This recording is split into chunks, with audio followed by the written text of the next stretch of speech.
அன்பிற்குரியவர்களே, அல்லாஹ்வின் அடியார்களே, பெரியோர்களே, சகோதர சகோதரிகளே, அல்லாஹ்வுடைய நபி ஸல்லல்லாஹு அலைஹி வஸல்லம் மதீனாவுக்கு வந்த புதிதில் மதீனாவாசிகள் 2 பண்டிகைகளை கொண்டாடுவதை கவனித்தார்கள்.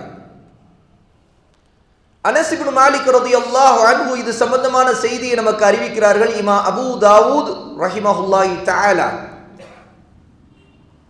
1134வது ஹதீஸாக இதை பதிவு செய்கிறார்கள்.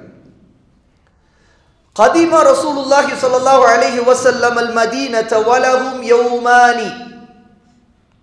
அல்லாஹ்வுடைய நபி ஸல்லல்லாஹு அலைஹி வஸல்லம் மதீனாவுக்கு வந்த நேரத்தில் மதீனாவாசிகளுக்கு 2 நாட்கள், 2 பெருநாள்கள் இருந்தன.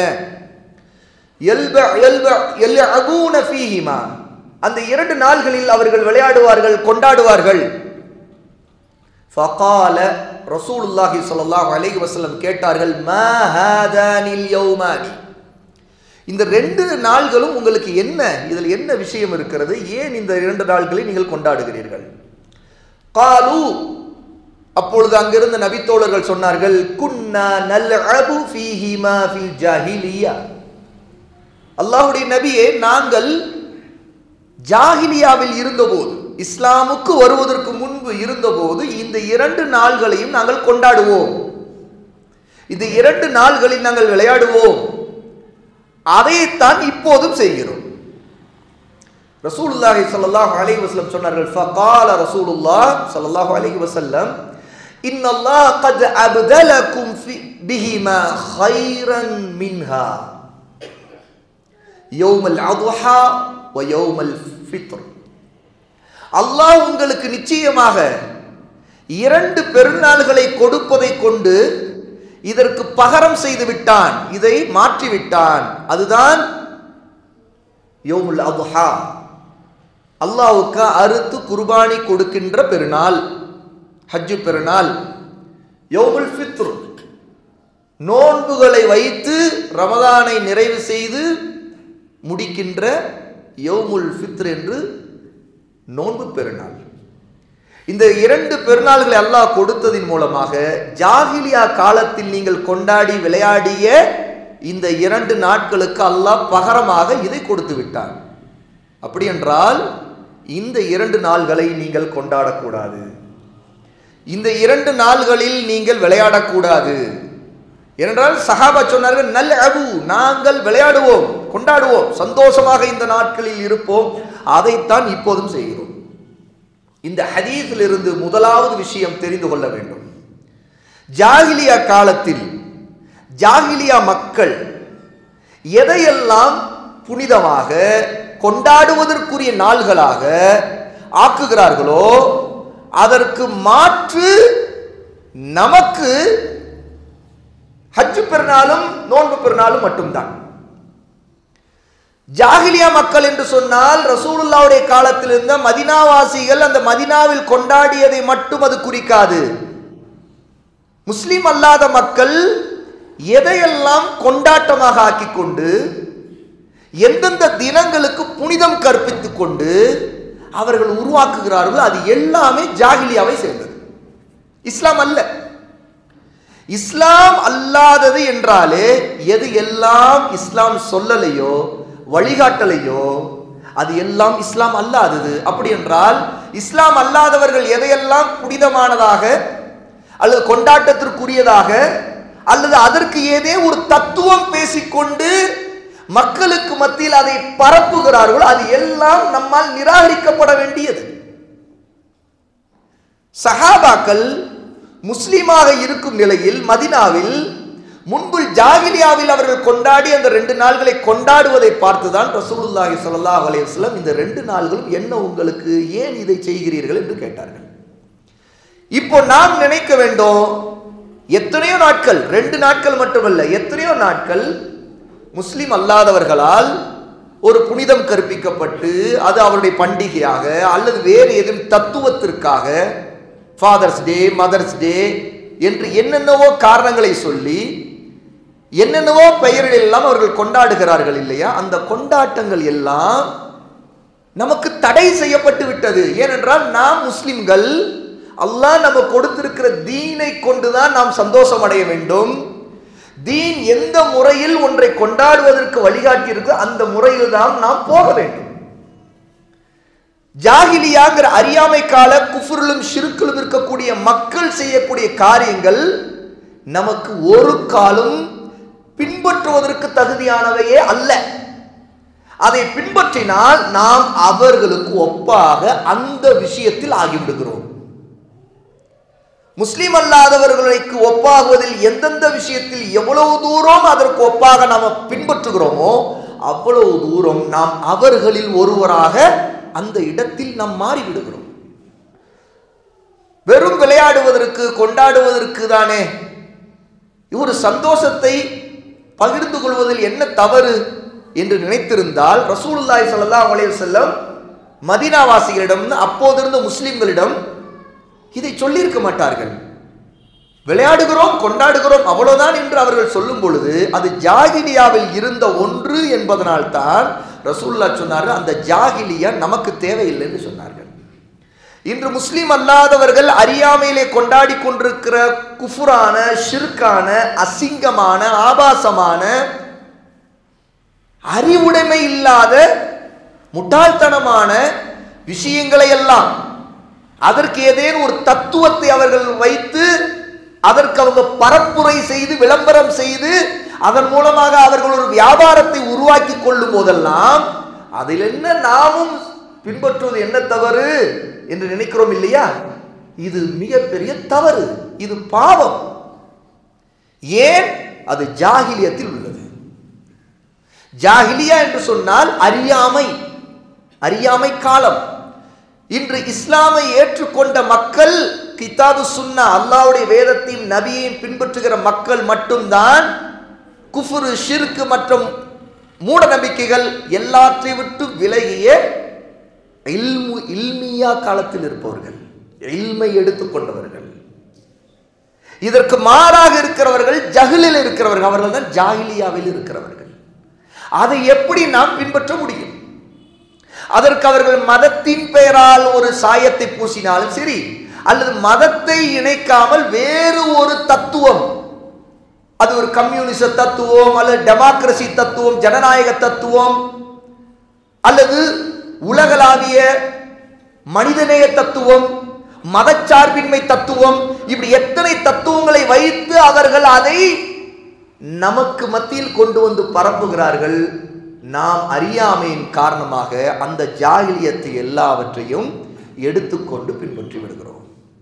ஏனென்றால் நமக்கு அந்த விஷயத்தில் இல்மு இல்லை, மார்க்க கல்வி இல்லை, ரசூலுல்லாஹ்வுடைய சுன்னாவை பற்றி அறிவில்லை. ஆகவே சகோதரர்களே, ரசூலுல்லாஹி ஸல்லல்லாஹு அலைஹி வஸல்லம் மதீனாவாசிகளை தடுத்ததற்கு காரணம் என்ன? ரசூலுல்லாஹி ஸல்லல்லாஹு அலைஹி வஸல்லம் அந்த இடத்தில் ஜாகிலியா காலத்தில் நாங்கள் இந்த நாளை கொண்டாடுவோம் என்றுதான் சஹாபாக்கள் ரசூலுல்லாஹ்விடம் சொன்னார்கள். ரசூலுல்லாஹ் இதில் ஷிர்க் இருக்கிறதா, குஃப்ர் எது இருக்கிறதா என்று கூட கேள்வி கேட்கவில்லை. அப்படி எதுவும் இல்லை என்றால் கொண்டாடுங்கள் என்று சொல்லி இருக்கலாம் இல்லையா? என்ன ரசூல் ஸல்லல்லாஹு அலைஹி வஸல்லம் இதே போலவே ஜாகிலியா மக்கள் ஓதி பார்க்கிற வழக்கம் அவர்களிடம் இருந்தது. மந்திரித்தல், ஓதி பார்த்தல், இது அவர்களிடம் இருந்தது.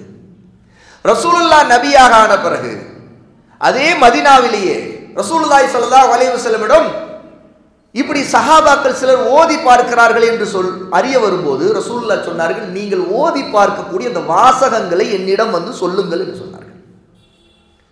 அந்த வாசகங்கள் ரசூலுல்லாஹ்வோடு ஓதி காட்டப்பட்டுச்சு. மந்திரிக்கிற, ஓதி பார்க்கிற வாசகங்கள், பிரார்த்தனை வாக்கியங்கள். அந்த பிரார்த்தனை ஓதி பார்க்கிற வாக்கியங்களை ரசூலுல்லாஹ் கவனித்து அதில் ஷிர்க் இருந்தால் இதையெல்லாம் விட்டு விடுங்கள் என்று சொன்னார்கள். ஷிர்க், குஃப்ர் இருக்கக்கூடிய அந்த வாசகங்களை விட்டுவிடச் சொல்லி ஓதி பார்க்கிறதை நீங்கள் தொடருங்கள், ஆனால் இந்த விஷயங்களை விட்டு விடுங்கள் என்று ரசூலுல்லாஹ் பிரித்து காட்டினார்கள். அந்த வழக்கத்தை ஓதி பார்ப்பதையே ரசூலுல்லாஹ் தடை செய்யவில்லை. ஆனால் அதே மதீனாவில் ஜாகிலியா காலத்தில் கொண்டாடப்பட்ட, சந்தோஷத்திற்காக கொண்டாடப்பட்ட அந்த பண்டிகையின் போது அந்த பண்டிகையின் காரணங்கள் என்ன, பின்னணி என்ன ஏதேனும் தெய்வத்திற்கு அவர்கள் கொண்டாடுகிறார்களா, அல்லது அந்த கொண்டாடுவதற்கு முறையில் ஏதேனும் ஷிர்கு குஃப்ருகள் இருக்கிறதா என்று கூட ரசூலுல்லாஹி ஸல்லல்லாஹு அலைஹி வஸல்லம் ஆராய்ச்சி செய்யவில்லை. அவர்கள் சொன்னார்கள், நாங்கள் ஜாகிலியா காலத்தில் இதை சந்தோஷமான நாளாக இந்த 2 நாளை கொண்டாடுவோம். ரசூலுல்லாஹ் சொன்னார்கள், அல்லாஹ் உங்களுக்கு சந்தோஷத்திற்காக வேறு சிறந்த 2 நாள்களை உங்களுக்கு கொடுத்து விட்டான். அதுதான் யௌமுல் அதுஹா, யௌமுல் ஃபித்ர். இந்த நோன்பு பெருநாளையும் ஹஜ் பெருநாளையும் அல்லாஹ் உங்களுக்கு கொடுத்து விட்டான். அதை நீங்க விட்டுவிட வேண்டும். மாற்றாக அல்லாஹ் கொடுத்து விட்டான், இதை கொண்டாடுங்கள், அதை விட்டு விடுங்கள் என்று சொல்லுகிறார்கள். அப்படி என்றால் என்ன, இனி எத்தனை நாள்களை எந்த காலத்தில் யாரெல்லாம் என்னென்ன காரணத்தை எல்லாம் சொல்லி உருவாக்கினாலும் சரி, அத்தனையும் நிராகரிக்கப்பட்டு விடும். இதுதான் மார்க்கத்துடைய அடிப்படை. 2 நாள்கள் தான் நாம் சந்தோஷமாக உம்மத்து கொண்டாடுவதற்கு, புத்தாடை அணிவதற்கு அல்லாஹ் கொடுத்திருக்கிற நாள். அப்ப இந்த ஆதாரம் மிக தெளிவான ஒரு விஷயத்தை நமக்கு சொல்லி வருகிறது.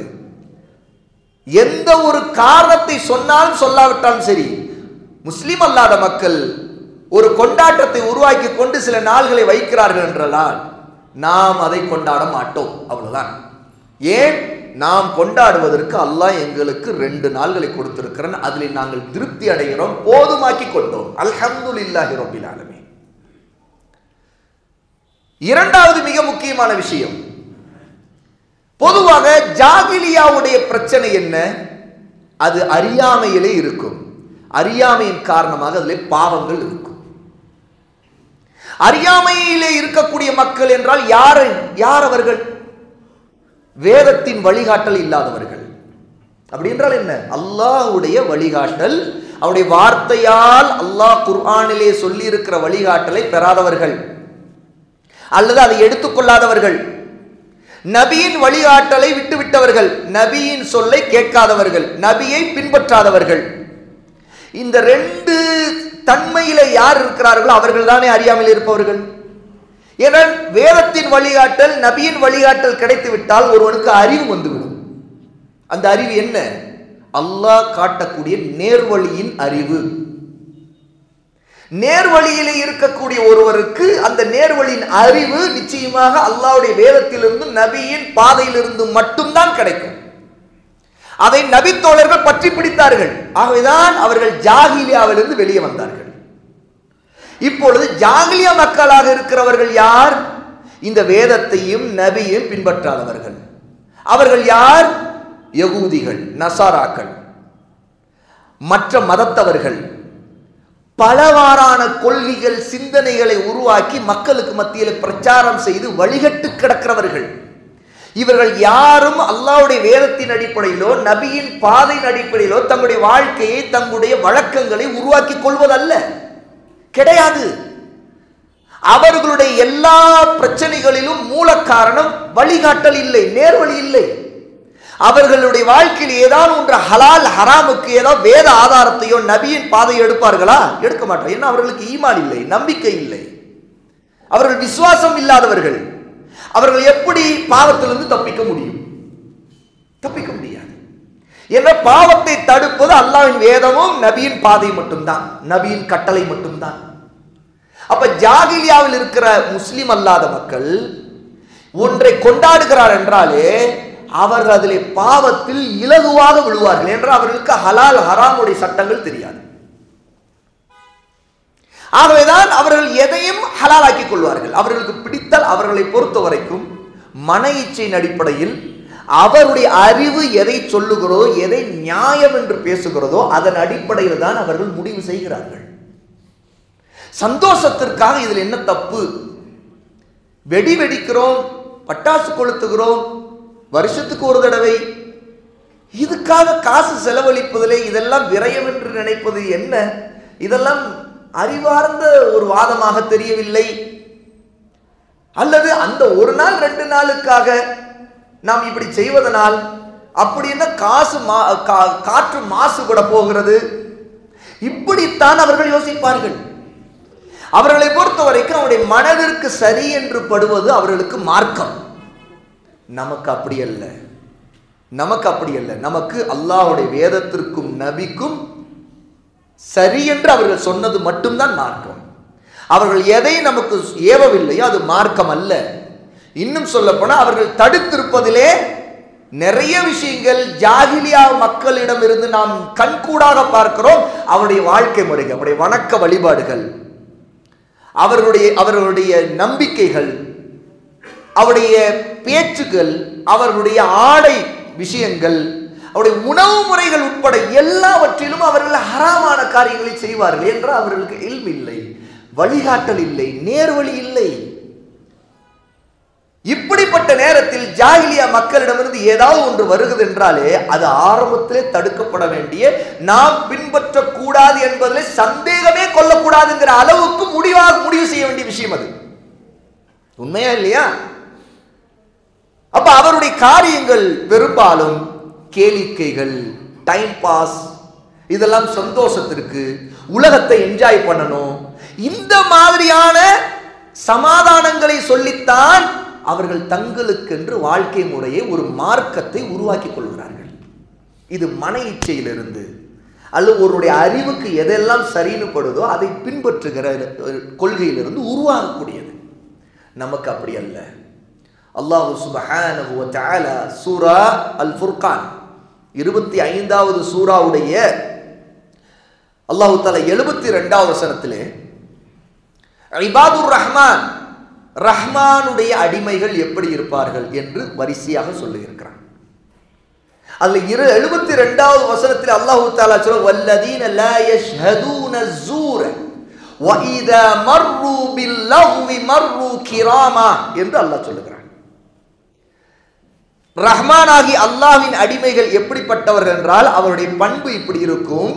அவர்கள் லா யஷ்ஹதூன ஸூர், அவர்கள் பொய்யுக்கும் கேளிக்கைக்கும் அசத்தியங்களுக்கும் சாட்சிகளாக இருக்க மாட்டார்கள், அதை ஏற்றுக்கொள்ள மாட்டார்கள், பொய்யான விஷயங்களே அதை ஆதரிக்க மாட்டார்கள் என்று அல்லாஹ் சொல்கிறான். வஇதா மர்ரு பில்லஹ்வி மர்ரு கிராமா, அவர்கள் வேடிக்கையான கேளிக்கையான கெட்ட விஷயங்களை, வீணான விஷயங்களை கண்டால் அவர்கள் அதை கண்ணியமான முறையில் ஒதுக்கிவிட்டு கடந்து போய்விடுவார்கள். எப்படி? அதை புறக்கணித்து விட்டு போய்விடுவார்கள். அதுவும் கண்ணியமாக அவர்கள் அதை விட்டு தங்களை பாதுகாத்துக் கொள்வார்கள் என்று அல்லாஹ் சொல்கிறார். இப்பொழுது முஸ்லீமாக இருக்கக்கூடிய, ரஹ்மானுடைய அடிமையாக இருக்கக்கூடிய நாம் மட்டுமல்ல, நம்முடைய பிள்ளைகள், நம்முடைய குடும்பத்தார், நம்முடைய உறவுகள், நம்முடைய உம்மத் இபாதுர் ரஹ்மான், ரஹ்மானுடைய அடிமைகள் தானே. அப்போ நாம் எப்படி இருக்க வேண்டும்? வல்லதீன லா யஷ்ஹதூன ஸூர், அல்லாஹ் சொல்றான் இந்த அடிமைகள் எப்படிப்பட்டவர் என்றால் பொய்யுக்கும் அசத்தியங்களுக்கும் வீணானவற்றுக்கும் சாட்சியாளர்களாக இருக்க மாட்டார்கள். சாட்சி அளிப்பது என்றால் என்ன? அதை ஆதரிப்பது அல்லது அந்த இடத்தில் அதற்கு உடன்படுவது, அதை விட்டு விலகாமல் இருப்பது. இந்த இடத்தில் அஸ்ஸூர் என்ற வார்த்தை அல்லாஹ் தஆலா பயன்படுத்துகிறான். இமாம் இப்னு கஸீர் ரஹிமஹுல்லாஹி தஆலா அஸ்ஸூர் என்று சொன்னால் என்ன தெரியுமா? நம்முடைய சலஃப், சஹாபா, தாபியூன், தபா தாபியீன்கள் எல்லாம் கொடுத்த விளக்கத்தை சொல்கிறார். அது என்ன தெரியும்? அஸ்ஸூர் என்று சொன்னால் அயாதுல் முஷ்ரிகீன், முஷ்ரிக்குகளாகிய அல்லாஹ்வுக்கு இணை வைக்கக்கூடிய பிற மதத்தவர்கள் இருக்கிறார்களே, அவர்கள் கொண்டாடுகிற பண்டிகைகள். அஸ்ஸூர் என்று சொன்னால் முஷ்ரிக்குகள் கொண்டாடக்கூடிய பண்டிகைகளை தான் அல்லாஹ் தஆலா வல்லதீன லா யஷ்ஹதூன ஸூர் என்று சொல்லுகிறான். அதாவது இணை வைப்பவர்கள் கொண்டாடக்கூடிய பண்டிகைகளுக்கு சாட்சி அளிக்கக்கூடிய, ஆதரவு தரக்கூடிய அல்ல அதை பின்பற்றக்கூடியவர்களாக ரஹ்மானுடைய அடிமைகள் இருக்க மாட்டார்கள். நாம் ரஹ்மானுடைய அடிமைகளாக இருக்க வேண்டுமா அல்லது அந்த பண்டிகைகளுக்கு அடிமைகளாக இருக்க வேண்டுமா? நினைத்து பாருங்கள். இன்னைக்கு ஏன் நம்முடைய குடும்பத்தில் நம்முடைய பிள்ளைகள் அவர்கள் அதற்கு அடிமையாகிற நிலை ஏற்படுகிறது? ஏனென்றால் நாம் ரஹ்மானுடைய அடிமைகளாக நம்மையும் ஆக்கிக் கொள்வதில்லை, நம்முடைய பிள்ளைகளையும் அப்படி வளர்ப்பதில்லை, நம்முடைய குடும்பத்தாருக்கு அப்படி தர்பியா செய்வதில்லை. ஆகவே அவர்கள் அந்தந்த விஷயங்களிலே பாவங்களுக்கு ஈர்க்கப்பட்டு அதற்கு அடிமையாகிறார்கள். அப்ப முஸ்லிம் அல்லாதவர்களோடு முஷ்ரிக்குகளாக இருக்கக்கூடிய இறை நிராகரிப்பாளர்களாக இருக்கக்கூடிய அவர்கள் உருவாக்கக்கூடிய பண்டிகைகள், வழக்கங்கள், கொண்டாட்டங்கள் இது எல்லாமே ரஹ்மான் ஆகிய அல்லாஹ்வுக்கு அடிமையாக இருப்பதல்ல, அல்லாஹ்வுக்கு மாறு செய்வது பாவமானது. அதற்கு ரஹ்மானுடைய அடிமை சாட்சி அளிக்க கூடாது, அதன் மூலமாக பலன் அனுபவிக்க கூடாது, அவர்கள் கொண்டாடுவதற்கு உதவக்கூடிய விதத்தில் பட்டாசுகள் விற்பது கூடாது. இன்று ரஹ்மானுடைய அடிமை பட்டாசுகளை விற்கிறார், அவருக்கு எளிமில்லை, அது ஹராம். அந்த வருமானம் ஹராம். ஏனென்றால் இது தெளிவாக எந்த சந்தேகத்திற்கும் இடமில்லாமல் முதல் விஷயம் ஒரு முஸ்லிம் அல்லாதவர்களுடைய பண்டிகைகள் கொண்டாடுவதற்கு உதவுவதில் இருக்கிறது, பாவத்திற்கு உதவுகிற சட்டத்தில் வரும். அந்த வகையில் இது தடை செய்யப்பட்டது. இரண்டாவது, பட்டாசு என்பது தீயினால் ஆனது, தீ இல்லாமல் பட்டாசு இல்லை. தீயை கொண்டு விளையாடுவது மார்க்கத்தில் ஹராம். ரசூலுல்லாஹி ஸல்லல்லாஹு அலைஹி வஸல்லம் ஒரு சஹாபாவுடைய ஒரு கூட்டத்தை, அந்த கூட்டத்திற்கு ஒரு தளபதியை நியமித்து ஒரு படைப்பிரிவாக அனுப்பி வைத்தார்கள், ஒரு குறிப்பிட்ட மக்களுக்கு எதிராக போர் செய்வதற்கு. அப்போ சஹாபாக்களுக்கு ரசூலுல்லாஹ் சொன்னார்கள், உங்களுடைய தளபதி இவருக்கு நீங்கள் கட்டுப்பட வேண்டும் என்று சொன்னார்கள். அந்த படை போனது. அந்த கூட்டத்தில் இருந்தவர்கள் சிலர் செய்த காரியங்கள் காரணமா அந்த தளபதிக்கு கோபம் வந்து விட்டது. அவர் என்ன சொன்னார், தளபதியாக அமீராக இருக்கக்கூடிய எனக்கு கட்டுப்பட வேண்டும் என்ற சொல்ல உங்களுக்கு எல்லாம் சொன்னார்கள் தானே? அவர்கள் எல்லாம் ஆமாம் என்று சொன்னார்கள். நான் உங்களுக்கு சொல்வதை இப்போது செய்யுங்கள், போய் விறகு குச்சிகளை எல்லாம் விறகுகளை எல்லாவற்றையும் பொறுக்கி விட்டு வாருங்கள். உடனே அவர்கள் எல்லாம் பொறுக்கி கொண்டு வந்தார்கள், கொண்டு வந்து எல்லாம் முன்னாடி போட்டார்கள். இதை கொளுத்துங்கள் என்று சொன்னார்கள். அவர் சொன்ன உடனே இவர்கள் கொளுத்தினார்கள். உடனே திபு திபு என்று அந்த விறகுகள் எரிய ஆரம்பித்தது. உடனே அடுத்து சொன்னார், நீங்கள் எல்லாம் இந்த நெருப்பிலை குதியுங்கள் என்று சொன்னார்கள். உடனே சஹாபா ரலியல்லாஹு அன்ஹு குழம்பி விட்டார்கள். அவர்களில் ரெண்டு சாரார். ஒரு சாரார் ரசூலுல்லாஹ் தலைவர், நம்முடைய தலைவர் என்று அவர் கட்டுப்பட வேண்டும் சொல்லி அனுப்பிட்டாங்க. சொல்லி அனுப்பிட்டாங்கன்னா அவர் என்ன சொன்னாலும் கட்டுப்படணும், அதுக்கு மேல பேசக்கூடாது. நம்ம இவர் நெருப்புல குதிக்க சொல்றார், நெருப்புல குதிச்சிடலாம் என்று ஒரு சாரார். இன்னொரு சாரார் சொன்னார்கள், என்ன தெரியுமா, நாம் ரசூலுல்லாவை ஈமான் கொண்டு வந்ததே இந்த நெருப்புலேருந்து தப்பிக்கணும் தான். எந்த நெருப்பு? நரகத்தின் நெருப்பு. நரகத்தின் நெருப்பை விட்டு தப்பிக்கத்தான் ரசூலுல்லாவை நாம் ஈமான் கொண்டோம், நெருப்புக்கு பயந்துதான்ப்பா நாம் ஈமானே கொண்டோம். இந்த மனிதன் நெருப்புல குதி என்று சொல்றாரு, இங்க முரண்படுது. நான் எப்படி குதிப்பேன்? ஆக ரெண்டு சாராராக அவர்கள் வாக்குவாதம் செய்தார்கள். இல்ல ரசூலுல்லாஹ் சொல்லிட்டாங்கன்னா கட்டுப்படணும், ஆகவே குதிச்சோம். இன்னொரு சாரார் இல்ல இந்த குதிக்கிறேன் தயாரானவங்கள இவங்க தடுத்தாங்க, கூடாது, இது தப்பு. அவர் கோபத்தில் சொல்றார், வேண்டாம், தப்பு, குதிக்கூடாது. இது நடந்து கொண்டிருக்கும் போது அவருடைய கோபம் குறைந்து விட்டது. அவர் பழைய நிலைக்கு மாறிவிட்டு வேண்டாம் என்று சொல்லிவிட்டார். பிறகு ரசூலுல்லாஹ்விடம் வந்த பிறகு இந்த விஷயத்தை சொன்னார்கள். ரசூலுல்லாஹ் சொன்னார்கள், யார் குதிக்க தயாராக இருந்தார்கள் அவர்களுக்கு, நீங்கள் மட்டும் குதித்திருந்தால் அந்த நெருப்பிலிருந்து தப்பித்திருக்க மாட்டீர்கள். எந்த நெருப்பு? நரக நெருப்பிலிருந்து தப்பியிருக்க மாட்டீர்கள். ஏன்? இதன் காரணமாக நீங்கள் அங்கே நெருப்புக்கு போயிருப்பீர்கள் என்று சொல்லிவிட்டு ரசூலுல்லாஹ் சொன்னார்கள், படைப்புகளுக்கு கீழ்ப்படிவது என்பது அல்லாஹ்வுக்கு மாறு செய்து அல்ல. இப்படி நீங்கள் செய்திருந்தால் என்ன செய்திருப்பீர்கள்? அல்லாஹ்வுக்கு மாறு செய்திருப்பீர்கள். அவர் இந்த மாதிரி விஷயத்தில் அவர் கட்டளையிட்டாலும் அதிலே நீங்கள் கீழ்ப்படியக்கூடாது, அந்த விஷயத்தில் நீங்கள் விலகி இருக்க வேண்டும். ஆகவேதான் பாவமான விஷயத்தை ஒரு ஆட்சி தலைவர், அவர் எவரா இருந்தாலும் சரி, ஒரு மன்னரா இருந்தாலும் சரி, எவரா இருந்தாலும் சரி, பாவத்தை நமக்கு கட்டளையிட்டால் அந்த பாவத்தின் விஷயத்தில் நாம் அவரை விட்டு விலகிக் கொள்ள வேண்டும். இது பாவம், இது ஹராம், இதில் நாங்கள் கட்டுப்பட மாட்டோம், இதை நாங்கள் செய்ய மாட்டோம். எல்லா விஷயத்திலும் உங்களுக்கு கட்டுப்படுவோம், நீங்க எங்களுடைய ஆட்சி தலைவர். அல்லாஹ்வுடைய நபி எங்களுக்கு இஸ்மஉ, நன்கு கேட்டுக்கொள்ளுங்கள், வஅதீஉ, அவருக்கு கட்டுப்படுங்கள் என்று சொல்லிவிட்டார். ஆகவே நாங்கள் கட்டுப்படுவோம். ஆனால் பாவத்தை செய்வதற்கு அல்லாஹ்வுக்கு மாறு செய்து நாங்கள் கட்டுப்பட மாட்டோம். இது அடிப்படை, நம்முடைய அடிப்படை. ஆகவேதான் ஆட்சியாளருக்கு கீழ்ப்படிவது என்பது நிபந்தனைக்கு உட்பட்டதாக இருக்கிறது நம்முடைய மார்க்கத்தில். எந்த ஆட்சியாளராக இருக்கலாம், ஆட்சியாளர் கட்டுப்பட வேண்டும், கீழ்ப்படிய வேண்டும். ஆனால் மார்க்கத்திற்கு முரணான முறையில் பாவத்தை செய்து அவர் சொன்னார் என்பதற்காக பாவத்தை செய்யக்கூடாது, அது கூடாது. அப்ப ரசூலுல்லாஹி ஸல்லல்லாஹு அலைஹி வஸல்லம் அந்த சஹாபாக்களுக்கு சொன்னார்கள், நீங்கள் குதித்திருந்தால் இந்த நெருப்பில் இல்லை அந்த நெருப்புக்கே போயிருப்பீர்கள், ஏனென்றால் இது பாவம் என்று சொல்லி ரசூல் ஸல்லல்லாஹு எச்சரிக்கை செய்தார்கள். நெருப்பு விஷயத்தில் ரசூலுல்லாஹி ஸல்லல்லாஹு அலைஹி வஸல்லம் இவ்வளவு தூரம் தன்னுடைய உம்மத்தின் மீது கவனம் செலுத்தினார்கள். ரசூலுல்லாஹி ஸல்லல்லாஹு அலைஹி வஸல்லம் ஒரு காலம் தன்னுடைய உம்மத்தில் யாரும் நெருப்புக்கு போய்விடக்கூடாது என்று பயந்தார்கள். எந்த அளவுக்கு ரசூலுல்லாஹ் சொன்னார்கள், நான் யாருக்கு உதாரணம் என்றால், ஒரு மனிதன் இன்னொருவருடைய இடுப்பை பிடித்து இழுக்கிறான், ஏனென்றால் அந்த மனிதன் நெருப்பிலே போய் விழுவதற்கு எம்புகிறான், நெருப்பிலே போய் விழுவதற்கு நினைக்கிறான், அவனை பிடித்து இடுப்பை பிடித்து இன்னொரு இழுக்கிறான், போகாதே அது நெருப்பு நெருப்பு, அந்த மனிதனுக்கு உதாரணம் தான் நான் என்று சொன்னார்கள். அதாவது பாவத்தை செய்து அதன் காரணமாக நெருப்பு நரக நெருப்புக்கு போய்விடக்கூடாது என்பதற்காக தன்னுடைய உம்மத்தில் இருக்கிற ஒவ்வொருத்தருடைய இடுப்பையும் பிடித்துக் கொண்டு ரசூல் ஸல்லல்லாஹு அலைஹி வஸல்லம், உன்னை விடமாட்டேன், நெருப்புக்கு போய்விடக்கூடாது, நரகத்திற்கு போய்விடக்கூடாது என்று துடிக்கிறவர் தான் ரஹ்மத்துல் ஆலமீன், அகிலங்களின் அனைத்திற்கும் ரஹ்மத்தாக கருணையாக அனுப்பப்பட்ட நம்முடைய நபி முஹம்மது ஸல்லல்லாஹு அலைஹி வஸல்லம்.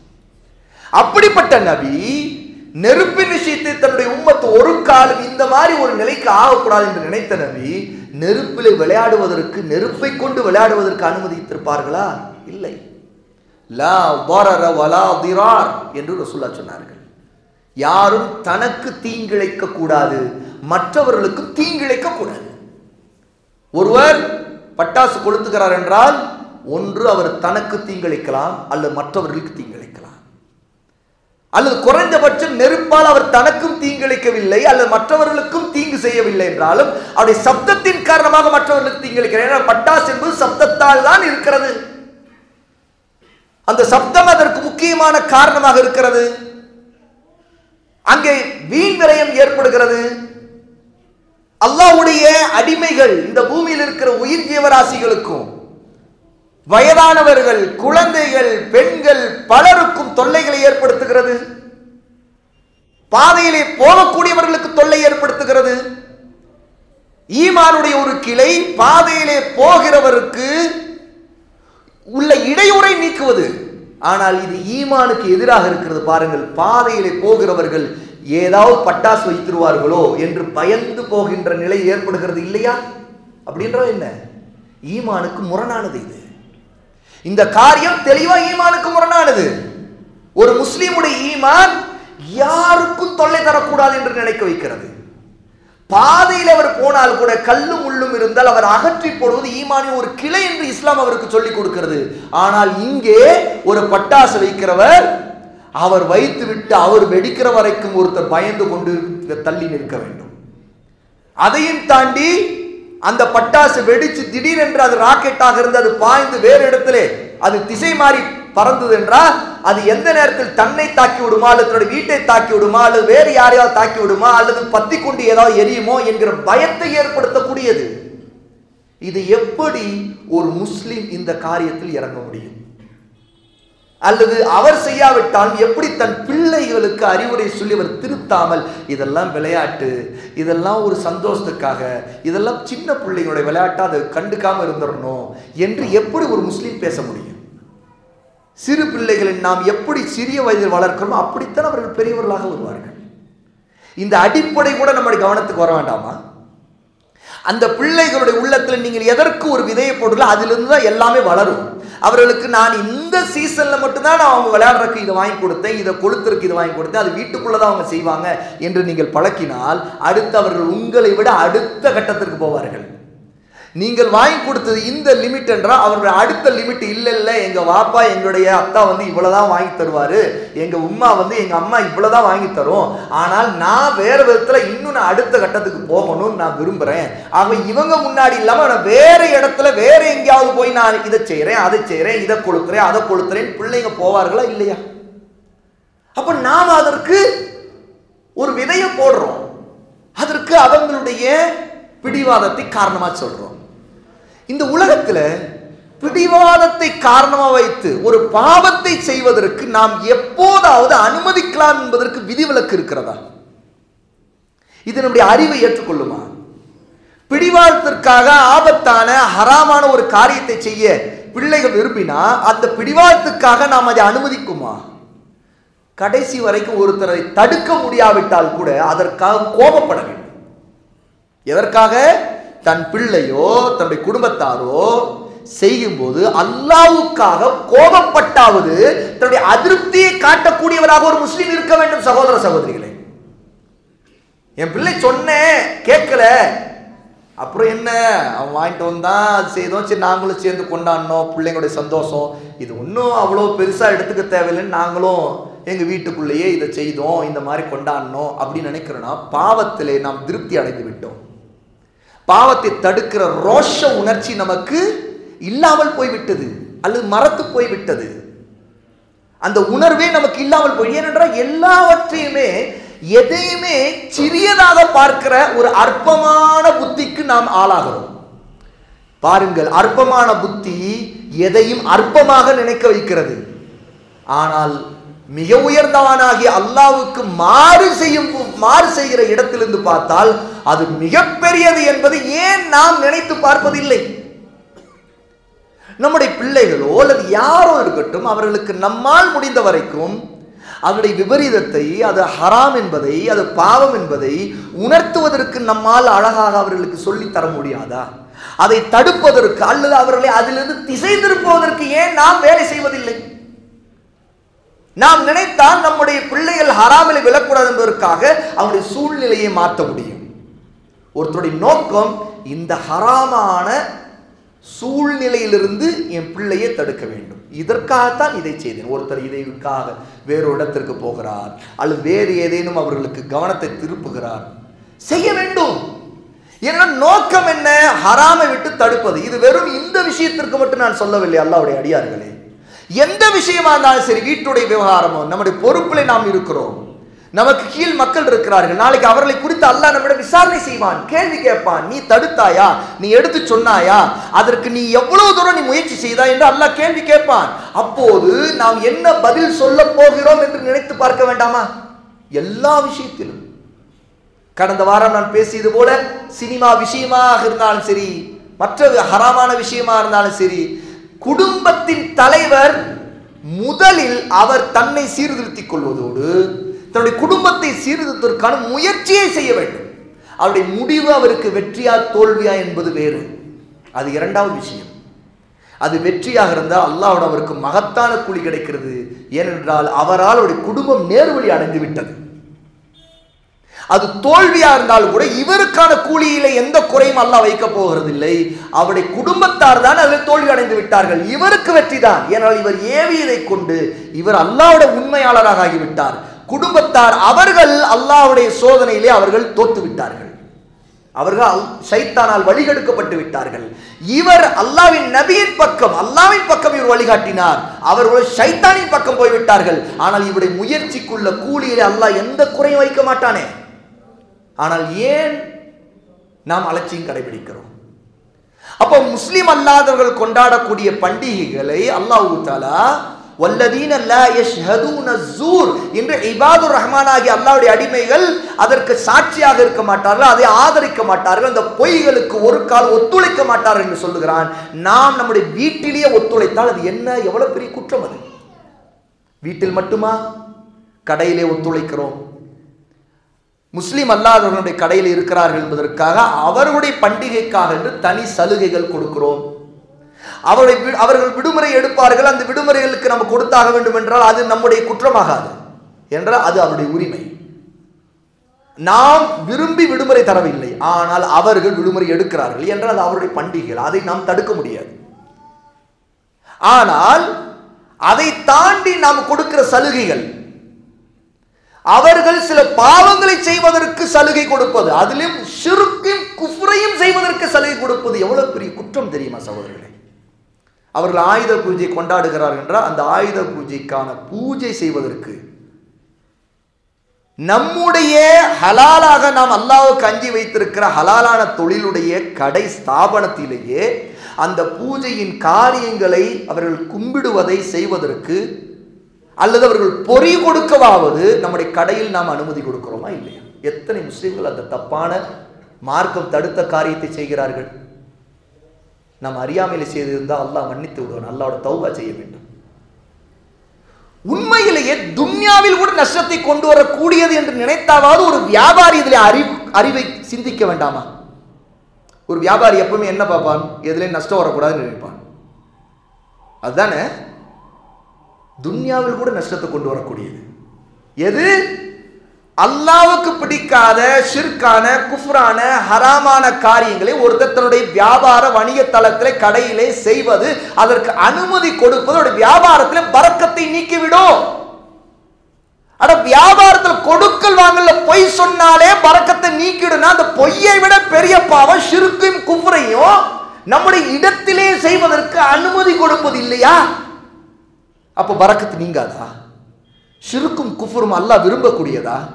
ஷிர்கையும் குஃப்ரையும் நம்முடைய இடத்துல செய்தால் அதற்கு அனுமதி கொடுத்தால் அல்லாஹ் பரக்கத்தை கொட்டுவானா கடையில? வல்லாஹி அல்லாஹ்வின் சத்தியமாக யார் அந்த காரியத்திலே செய்தார்களோ, அலட்சியம் கடைபிடித்தார்களோ, அவருடைய பரக்கத்துகள் நீக்கப்பட்டதை அவர்கள் அறியாமல் இருக்கிறார்கள்.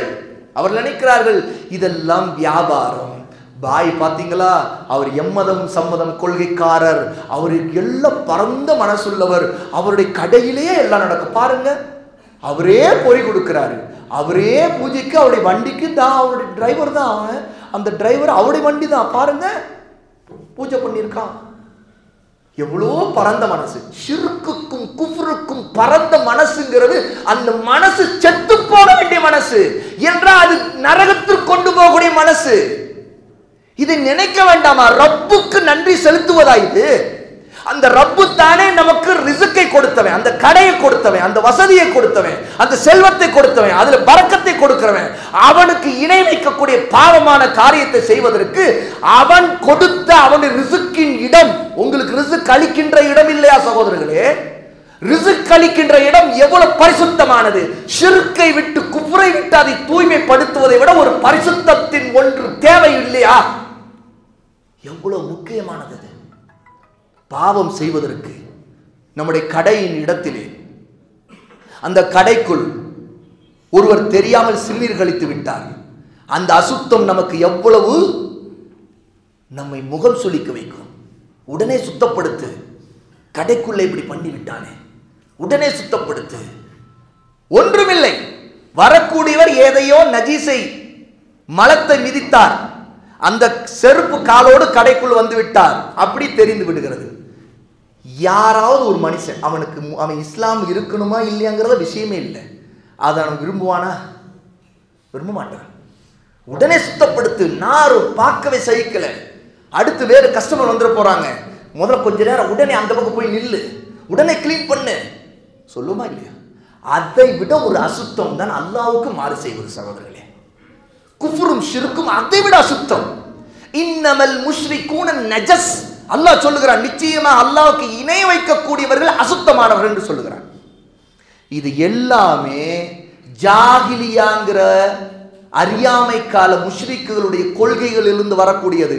அதை நம்முடைய பரக்கத்தை தேடக்கூடிய அல்லாஹ் எனக்கு ஹலாலான இந்த ரிஸ்கை எனக்கு கொடு, யா அல்லாஹ் இன்னைக்கு நல்லபடி எனக்கு வியாபாரம் நடக்கணும் அப்படின்னு ஒரு கடையை பிஸ்மில்லா சொல்லி திறக்கக்கூடிய ஒரு முஸ்லீம், அல்லாஹ்வின் பேரை சொல்லி பிஸ்மில்லான்னு திறக்கக்கூடிய ஒரு முஸ்லீம் அல்லாஹ்வுக்கு நன்றி கட்டத்தனமாக ஷிர்க்குக்கும் குஃப்ருக்கும் அல்ல அவர்களுடைய கொண்டாட்டத்திற்கும் நம்முடைய இடத்தில் அனுமதி தரலாமா? அதற்காக வெறுப்பையோ சண்டையையோ மூட்டிக்கொண்டு இருக்க வேண்டும் என்ற அவசியம் இல்லை. அழகான முறையில் அவர்களுக்கு புரிய வைக்க வேண்டும், அவர்களுக்கு சொல்ல வேண்டும், படைத்த இறைவன் ரப்பு, நம்முடைய இறைவன் ஒருவன் தான், அவனுக்கு இணை வைக்கக்கூடிய காரியத்தை நாம் நம்முடைய இடத்துல செய்ய மாட்டோம், ஒரு காலம் யாரும் செய்யக்கூடாது, ஆகவே இந்த விஷயத்துல இதெல்லாம் செய்ய வேண்டாம் என்று அவர்களுக்கு அறிவுரை சொல்ல வேண்டும். அவர்களுக்கு அல்லாஹ்வின் பக்கம் அழைப்பு கொடுக்க வேண்டும், தௌஹீதை சொல்ல வேண்டும், வணக்கத்திற்குரிய நாயன் அல்லாஹ் மட்டும்தான் என்று அவர்களுக்கு சொல்ல வேண்டும். இல்லை என்றால் முதலில் சொல்ல முடியவில்லை, தடுக்கவாவது வேண்டும். நம்முடைய இடத்தில் தடுக்கவில்லை என்றால் யாருடைய இடத்தில் போய் ஷிர்கையும் குஃப்ரையும் தடுப்பீர்கள் சகோதரர்களை? நினைத்து பாருங்கள். நம்முடைய வீட்டில் நம்முடைய பிள்ளைகள் நம்முடைய குடும்பத்திற்குள் ஹராமான காரியங்களை தடுக்கவில்லை என்றால் யாருடைய குடும்பத்திற்குள் போய் நீங்களும் நானும் தடுக்க முடியும் என்று நினைத்து பாருங்கள் சகோதரர்களே. நம்முடைய பிள்ளைகளுக்கு பட்டாசு இந்த விஷயங்கள் எல்லாம் ஹராம் என்று சொல்லுவதற்கு நமக்கு வாய் வரவில்லை என்றால் யாரிடம் போய் நீங்களோ நானோ இது ஹராம், இது பின்பற்றக்கூடாது, இதெல்லாம் செய்யக்கூடாது, இது அல்லாஹ் வெறுக்கின்றான் யாரும் சொல்ல போகிறோம்? அல்லாஹ்வுடைய அடியார்களே, நினைத்து பாருங்கள். ஆக இது எல்லாமே அல்லாஹ் தஆலா இபாதுர் ரஹ்மானுடைய அடிமையாக இருக்கக்கூடிய நல்லோர்களுடைய பண்புகளை சொல்லவில்லை, அவர்கள் நிச்சயமாக இந்த காரியங்களுக்கெல்லாம் எதிராக இருப்பார்கள் என்று சொல்லுகிறார். அதுவும் கேளிக்கையான வீணான விஷயங்களுக்கு ஆதரவு தருவது, இதெல்லாம் சர்வசாதாரணமாக ஆகிவிட்டது. அதிலும் குறிப்பாக குஃப்ருக்கும் ஷிர்க்குக்கும் ஒரு பண்டிகை நடக்கிறது என்றால் அதற்கு நம் வாழ்த்து சொல்ல முடியுமா? நமக்கு தெரியும் அது குஃப்ரானது, ஷிர்கானது, அதற்கு எப்படி வாழ்த்து சொல்ல முடியும்?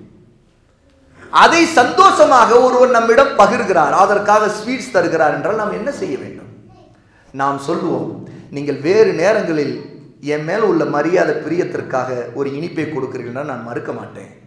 ஆனால் இந்த இடத்துல நீங்கள் கொண்டாடக்கூடிய இந்த விஷயத்துக்காக நான் வாங்குவது எனக்கு தடுக்கப்பட்டிருக்கு. ஏன்னா படைத்த இறைவனுக்கு மாறு செய்யக்கூடிய காரியங்களுக்கு சந்தோஷமாக அதிலே நான் உங்களுக்கு ஆதரவு தர முடியாது. இந்த விஷயங்கள் என்னை உடன்படுத்த வேண்டாம், என்னை சேர்க்க வேண்டாம், என்னை கூப்பிட வேண்டாம், என்னிடம் இந்த விஷயத்தில் என்னை தவிர்த்து விடுங்க. ஏன்னா இது எங்களுடைய மார்க்கத்தில் கூடாது. இது அழகான முறையில் சொல்ல முடியும், அவர்கள் புரியும் விதத்தில் சொல்ல முடியும். முதலில் நமக்கு இதில் தெளிவு வேண்டும் சகோதரர்களே. நான் ஒரு உதாரணம் சொல்லுகிறேன். பூஜை செய்த படையல் செய்யப்பட்ட உணவுகளை சாப்பிடக்கூடாது என்பதில் முஸ்லிம் அல்லாதவர்களே விளங்கி வைத்திருக்கிறார்கள். 100% விளங்கி இருக்கிறார்கள். 100%. எந்த ஒரு முஸ்லிம் அல்லாதவராக இருந்தாலும் சரி, அவர் ஒரு யகூதியோ அல்லது நசாரா, ஒரு கிறிஸ்தவரோ இந்துவோ யாரா இருக்கட்டும், தாங்கள் வணங்கக்கூடிய சிலைக்கு முன்பு அவர்கள் படையல் செய்து பூஜை செய்ததை அவர்கள் ஒரு காலம் ஒரு முஸ்லீமிடம் கொண்டு வந்து தரமாட்டார்கள். தெரியாமல் இல்லை, தெரிந்து தரமாட்டார்கள். என்ன தெரிந்திருக்கிறார்கள்?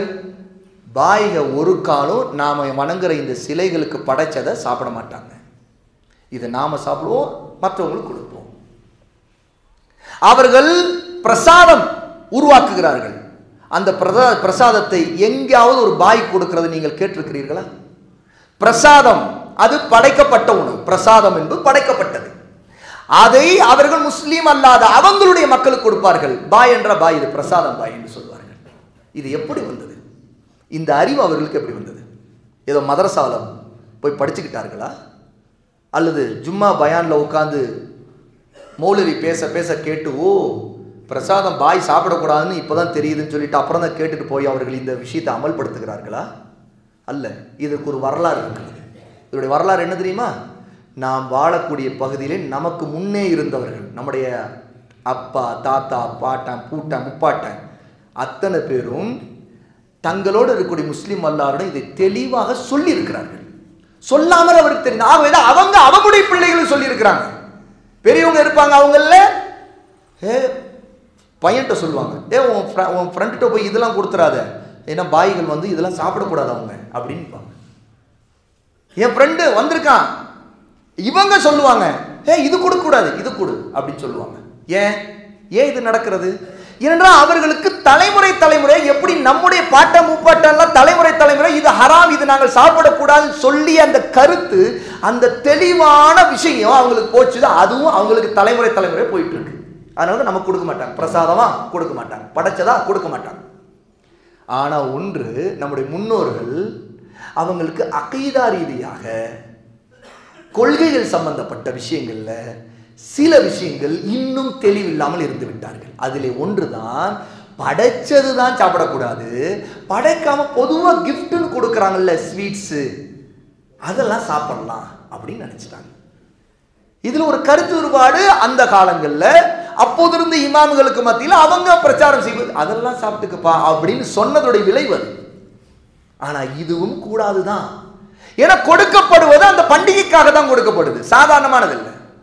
சாதாரணமா ஒருத்தர் கல்யாணத்துக்கு கொடுத்தாரு, அல்லது அவர் வீட்டில் ஒரு விருந்துக்கு வாங்கன்னு சொல்லி கூப்பிட்டாரு, சாதாரண பொதுவானது, அதுக்கும் மதத்துக்கும் சம்பந்தம் இல்லை. அதுல வேற எதுவும் பிதத்து, அது ஹராம் சம்பந்தப்படலை, அது வேறு. நம்முடைய தெரிஞ்ச நம்மோட இருக்கிற ஒருத்தர் நம்ம ஒரே இடத்துல வேலை செய்திருப்போம், ஒன்றா போவோம், டீ கொடுக்குறாரு, நமக்கு அவர் பே பண்ணுறாரு, அது கூட ஒரு கிஃப்ட்டு தான், நமக்காக பே பண்ணுறாரு அவர்.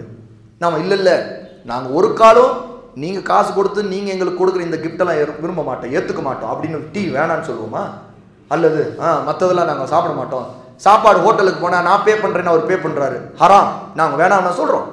இல்லை, அது பிரச்சனை இல்லை. ஏன்னா அங்க மதத்துக்கும் பண்டிகைக்கும் எதுக்கு சம்பந்தம் இல்லை. இங்க பண்டிகைக்கு கிறிஸ்துமஸ் என்பது என்ன? ஈசா அலைஹிஸ்ஸலாத்து வஸ்ஸலாமை அல்லாஹ்னு சொல்லி அல்லாஹ்வுடைய மகன்னு சொல்லி கொண்டாடுறது. ஒரு முஸ்லீம் ஹாப்பி கிறிஸ்மஸ் சொல்ல முடியுமா சகோதரர்களே? ஈமான் அது ஹாப்பி கிறிஸ்மஸ் எப்படி? இந்த முஸ்லீம்டா ஏப்பா நீ அல்லாஹ்வுடைய ஈசா அலைஹிஸ்ஸலாமா அல்லாஹ்வுடைய மகன்னோ அல்லாஹ்வை நம்புறியா? இல்லை, சும்மா அவங்க சந்தோஷத்துக்காக. அப்ப போலித்தனமா செய்து? இது போலித்தனம், இது ஒரு ரெட்டை வேடம். அவனுக்கு உண்மையாரு ஒன்று தப்பு, நாங்கள் அதெல்லாம் கொண்டாட மாட்டோம் அவனுக்கு சொல்லு, அவனுக்கு புரியுது, அவனுக்கு சிந்திப்பான். ஏன் முஸ்லீம்கள் ஈசா அலைஹிஸ்ஸலாமை வணங்க மாட்டேங்கிறாங்க? ஏன் ஈசா அலைஹிஸ்ஸலாமுடைய அல்லாஹ்வுடைய மகன்னு சொல்லக்கூடாதுன்னு சொல்றாங்க? அப்படின்னா என்னதான் சொல்ல வராங்க? அவங்க அல்லாஹ்வுடைய தூதன் சொல்றாங்க. ஏன் தூதன் சொல்றாங்க? அப்ப தூதர்கள்லாம் யாரு? அப்ப ஈசா அலைஹிஸ்ஸலாம் இயேசு சிலுவையில் அறையப்பட்டாரா இல்லையா?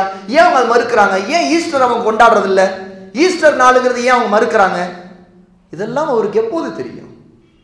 கூட இருக்கிறவருக்கு சொன்னாதானங்க தெரியும். நம்ம முன்னோர்கள் படையல் உணவை சாப்பிடக்கூடாதுனால சொன்னாங்களே, அதோடைய விளைவை இன்னைக்கு பார்க்கிறோம் இல்லையா? முஸ்லீம் அல்லாஹ் தரலையில அடுத்த தலைமுறையில் இன்னைக்கு நாம சொன்னோம்னா இதெல்லாம் நாங்க சாப்பிடக்கூடாது, நீங்க மற்ற நேரத்தில் கொடுக்கறதெல்லாம் சாப்பிடுவோம், இது நீங்க இந்த பண்டிகைக்காக தரீங்க, ஆகவே இது நாங்க சாப்பிடக்கூடாதுன்னு சொன்னீங்கன்னா அவங்க மற்ற நாள்ல கொடுப்பாங்க, வாங்கி சாப்பிடுங்க, யார் வேணான்றது.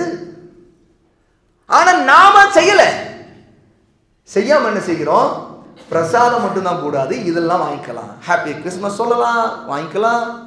உண்மையில ஒருவருக்கு நிர்பந்தம் இருந்தால் என்ன செய்யலாம்? அப்போது கூட அவர் சொல்ல என்ன செய்யலாம்? அவர் தப்பிக்கு தான் பார்க்க வேண்டும். அவரால் சொல்ல முடியாது, வேற சில சங்கடங்கள், வேற சில பிரச்சனைகள் ஆளாகுவார், அவருக்கு சில தொந்தரவுகள் வரலாம், அதனால வெறுப்புணர்ச்சி பரவிடும், அந்த வெறுப்புணர்ச்சி அவரை பாதிக்கலாம், அல்லது அவருடைய கடையில் உள்ள பிரச்சனைகளாக மாறலாம், பக்கத்தில் இருக்கிற எல்லா முஷ்ரிக்குகளுடைய ஆதிக்கம் இருக்குது. இப்படின்னு இருந்தால் கூட அவர் தப்பிப்பதற்கு தான் முயற்சி செய்யணும், அங்கீகரிப்பதற்கு முயற்சி செய்யக்கூடாது. அங்கீகரிப்பது என்ன? இன்னைக்கு முஸ்லீம்களை சில நானும் வரேன்னு சொல்லிட்டு எப்படி மற்ற மக்கள் கொண்டாடக்கூடிய அவங்களுடைய சிலைகள் அதை தூக்கிட்டு அவரும் ஊர்வலம். இதெல்லாம் மத நல்லிணக்கம்ங்கிறார். இதெல்லாம் மத நல்லிணக்கம். நாங்கள் ஒன்றுபட்டு இருக்கிறோம், ஒற்றுமையா இருக்கிறோம் அப்படிங்கிறார். பள்ளிவாசலுக்கு முன்னாடி முஸ்லீமே கொண்டு வந்து வைக்கிறோம், பள்ளிவாசலுக்குள்ள முஸ்லீம்கள் கொண்டு வராங்க, முஸ்லிம்களை ஜமாத்து, பள்ளிவாசல் ஜமாத்து அந்த சிலைகளை கொண்டு வந்து நாங்கள் எல்லாம் ஒன்றுபட்டவர்கள் சொல்லி பள்ளிவாசல் வாசல்ல நிற்கிறாங்க. சுப்ஹானல்லாஹ், இதை விட ஜாகிலியத் ஏதோ இருக்குமா சகோதரர்களே?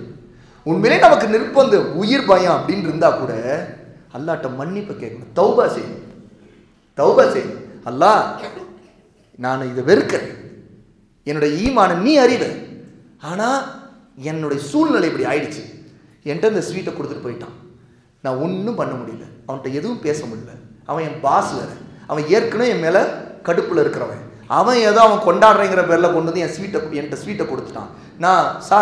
நான் இதெல்லாம் கொண்டாட மாட்டேன்னு சொன்னால் அவன் என்னை ரொம்ப பழி வாங்குவான். அல்லாஹ் என்னை மன்னிச்சு இந்த ஸ்வீட்டை என்ன செய்யறதுன்னு எனக்கு தெரியல, அல்லாஹ்ட்ட கேட்கணும், தூக்கி அது வேற யாருக்காவது கொடுத்துட்டா போயிடணும். அல்லாஹ்ட்ட தௌபாவும் செய்யணும், நாம சாப்பிடக்கூடாது, வேற யாருக்காவது கொடுத்துட்டு போயிடணும், சாதாரண யாரோ ஒருத்தர் கொடுத்துட்டு போயிடணும், இது இருந்தாப்பா யாரும் அப்படின்னு கொடுத்து அதை நாம ருசிக்க கூடாது, சாப்பிடக்கூடாது, அது விரும்பவே கூடாது.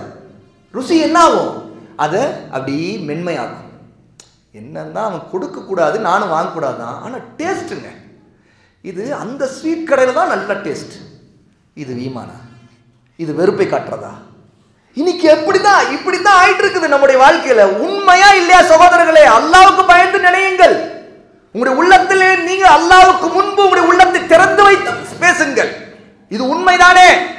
இப்ப எப்படி நாம நம்முடைய பிள்ளைகளுக்கு பட்டாசு வாங்கி கொடுத்து கேட்டா அது நான் வாங்கி கொடுக்கல, பதில் என்ன வருது அடுத்து? நான் வாங்கி கொடுக்கல ஜி, அது நமக்கு கிஃப்டா வந்துச்சா, அதெல்லாம் சரி கொண்டாட விட்டுட்டோம், சரி கொளுத்துன்னு விட்டுட்டோம். அப்புறம் இன்னொரு நாள் ஒருத்தர் வருவார், அவரு இப்படித்தாங்க கிஃப்ட்னு தான் சும்மா வந்தேன், பார்த்தா வீட்டே கொளுத்திட்டான், அது பத்திக்கிச்சு, இது பத்திக்கிச்சு, வெளியில் வராண்டால பத்திக்கிச்சு, அப்ப மட்டும் பத்திக்கிச்சு, மற்றதெல்லாம் உடனே அது பத்திக்குது, அப்ப அது பத்திக்குது நம்ம இடம். அப்ப என்ன? நமக்கு அது ஹராமனோ அதை வெறுக்கணுங்கிற முதல்ல கொள்கை ரீதியான அறிவு வேணும் சகோதரர்களே. அதுல முதல்ல நமக்கு ஒரு கொள்கை முதல்ல முடிவாகணும். முதல்ல கொள்கை. அதுக்கு பிறகு தப்பு செய்யறோமா அல்லாஹ்ட்ட மன்னிப்பு கேட்போம். அல்லாஹ் நான் தப்பு செய்துட்டேன், என்னை மன்னிச்சிரு அப்படின்னா ரப்பு அடியான மன்னிக்க தயாராகிறவன். அவன் ரப்புல் ஆலமீன், நம்முடைய பலவீனத்தை அறிஞ்சவன் தான்.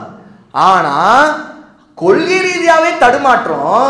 இதெல்லாம் மத நல்லிணக்கம், இதெல்லாம் நாங்கள் ஒன்றுபட்டுவோம், நாங்கள் கொஞ்சி குழாவோம், நாங்கள் கட்டி பிடிப்போம், நாங்கள் ஃபோட்டோ எடுத்துக்குவோம் அப்படின்னு சொல்லிட்டு ஸ்வீட்டை நாங்கள் சாப்பிடுவோம், ஒன்றா நாங்கள் ஒன்றா கெட் டுகெதர் போனோம், அப்போ தான் நாங்கள் ரீயூனியன் ஆவோம். சுப்ஹானல்லாஹ். இன்னைக்கு ரீயூனியன் சொல்லிட்டு சின்ன பிள்ளைகள் ஒன்றா படித்தவங்கள ரீயூனியன் சொல்லிட்டு எங்கெங்கே இருக்கிறவங்க எல்லாம் சேர்ந்து ஒன்றா கொண்டாடுறாங்களே, அது என்ன நடக்குது?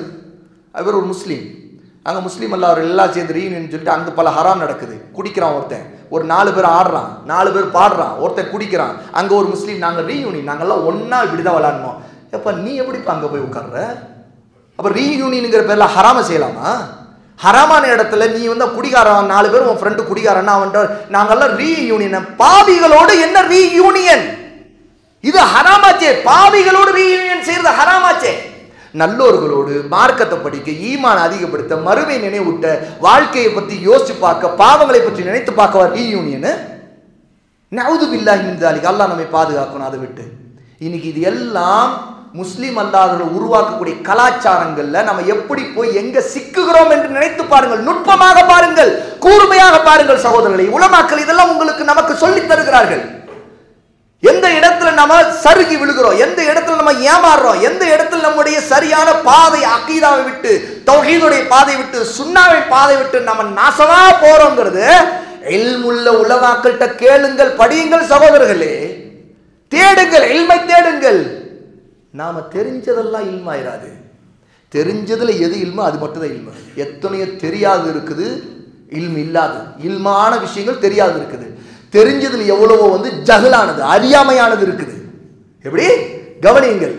தெரிஞ்சதெல்லாம் இல்மல்ல, தெரிஞ்சதுல இல்மும் இருக்கலாம். இன்னும் தெரியாத நிறைய இல்மும் இருக்கு. தெரிஞ்சதுல ஜஹலும் இருக்கும். அந்த ஜஹலுங்கிற அறியாமை, மூடத்தனம்ங்கிறது இல்மு வந்தாதான் இது அறியாமை நமக்கு தெரியும் சகோதரர்களே. இப்ப சொன்னேன்னா இல்லையா, பிரசாதம் மட்டும் தான் சாப்பிடக்கூடாதுன்னு நினைச்சது இல்மு, பிரசாதம் கூடாதுன்னு நினைச்சது இல்மு. ஆனா பண்டிகைகளுக்கும் கொடுத்தா அது பொதுவான கிஃப்ட்னா அது சாப்பிடலாம், அது உடுத்திக்கலாம், அது நம்ம கெட் டுகெதர் பண்ணிக்கலாம் அப்படிங்கிறது என்ன? அது ஜஹல். அது தெரியாம செய்யறோம். நிறைய பேர் தெரியாம செய்யறோம். யாரும் வேணும் செய்யறவங்க இல்லை, தெரியாம செய்யறவங்க நிறைய பேர் இருக்கிறாங்க. அல்லாஹ் நம்மை மன்னிக்க வேண்டும். அல்லாஹ் தஆலா நம்மை நேர்வழி காட்ட வேண்டும்.